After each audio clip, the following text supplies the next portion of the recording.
భైరవాదిభిరాచార్యేం సత్కుతాయ మహాత్మనే భక్తానాం పరిపాలయ వీరభద్రాయ మంగళం.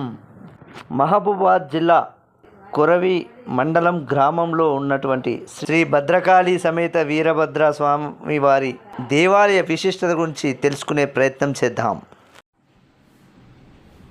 పడమట ముఖుడై దశహస్తుడై త్రినేత్రుడై రౌద్ర పరాక్రమములతో విరాజిల్లుతూ దక్షిణ హస్తములలో 1వ హస్తములో ఖడ్గము, 2వ హస్తంలో త్రిశూలము, 3వ హస్తంలో పుష్పము, 4వ హస్తంలో గద, 5వ హస్తంలో దండము.